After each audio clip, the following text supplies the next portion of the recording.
Hi hello I am Meenu. ഇതെൻ്റെ first ബ്ലോഗാണ്. എല്ലാവരും സപ്പോർട്ടും പ്രതീക്ഷിക്കുന്നു. എൻ്റെ സ്ഥലം വന്നിട്ട് കൊല്ലമാണ്. ഇതെൻ്റെ ഹസ്ബൻഡ് ഷാജഹാൻ. രാത്രി ചുമ്മാ ഇരുന്നപ്പോൾ ഒന്ന് പുറത്ത് പോകാമെന്ന് പറഞ്ഞ് നേരെ വണ്ടി എടുത്ത് ഇറങ്ങി. ഈ ഒരു ബ്ലോഗ് കാണുമ്പോൾ തന്നെ നിങ്ങൾക്ക് സ്ഥലം എവിടെയാണെന്ന് അറിയാൻ പറ്റും. അങ്ങനെ നേരെ നമ്മൾ ഡ്രീംസ് മാളിലോട്ടാണ് വന്നത്. നമ്മൾ ഒട്ടുമിക്ക ടൈമിലും വരുന്നൊരു സ്ഥലമാണ്. അങ്ങനെ നേരെ നമ്മൾ അകത്ത് കയറി. ഫസ്റ്റ് നമ്മൾ ലുലുവിലോട്ടാണ് കയറിയത്. ഇവിടുന്ന് അങ്ങനെ നമ്മൾ അധികം സാധനങ്ങളൊന്നും എടുക്കാറില്ല, പക്ഷേ ഇവിടെ വരുമ്പോൾ നമ്മൾ കയറാറുണ്ട്. അങ്ങനെ പിക്കിൾസിൻ്റെ അടുത്താണ് കൂടുതലും പോകുന്നത്. പക്ഷേ ഇപ്രാവശ്യം എന്തോ ഒന്നും എടുത്തില്ല.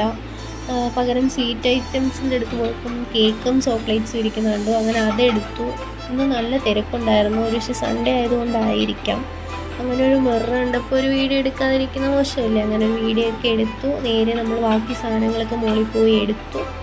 അങ്ങനെ ബില്ലടിക്കുന്നിടത്ത് വന്നപ്പോഴാണ് നല്ലൊരു ക്യൂ ഉണ്ടായിരുന്നു. അങ്ങനെ കുറേ ടൈം നിന്നു. അവസാനം ബില്ലൊക്കെ അടിച്ച് നമ്മൾ അവിടെ നിന്ന് ഇറങ്ങി. ഫുഡ് കഴിക്കാമെന്ന് പറഞ്ഞ് മുകളിലോട്ട് പോയി. അങ്ങനെ ആ കേക്ക് എടുത്ത് കഴിച്ചു.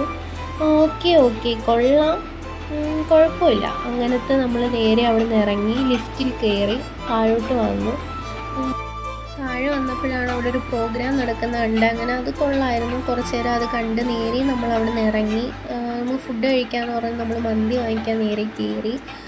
അങ്ങനെ ഓർഡർ ചെയ്ത് കൊടുത്ത് വെയിറ്റ് ചെയ്തു. അങ്ങനെ പെട്ടെന്ന് തന്നെ ഒരു 10 മിനിറ്റൊന്നും എടുത്തില്ല. മറ്റു കടകളിലെ പോലെ അങ്ങനെ വെയിറ്റ് ഒന്നും ചെയ്തില്ല. പെട്ടെന്ന് ഫുഡ് നമ്മുടെ അടുത്തെത്തി. അങ്ങനെ മന്തിയും നമ്മളൊരു മിഡ് ലൈമും കൂടിയാണ് പറഞ്ഞത്. മന്തി ഞങ്ങൾക്ക് രണ്ടുപേർക്കും പേഴ്സണലി നല്ല രീതിയിൽ ഇഷ്ടപ്പെട്ടു. കാരണം എനിക്കങ്ങനെ ഒട്ടുമിക്ക സ്ഥലത്ത് പോലും അങ്ങനെ ഇഷ്ടപ്പെടത്തില്ല, പക്ഷേ എനിക്കെന്തോ ഇവിടുത്തെ നല്ല രീതിയിൽ ഇഷ്ടപ്പെട്ടു. അങ്ങനെ മന്തിയൊക്കെ കഴിച്ച് നേരെ നമ്മൾ അവിടെ നിന്ന് ഇറങ്ങി. അപ്പോൾ അത്രയേ ഉള്ളൂ guys. Bye. Thank you for watching.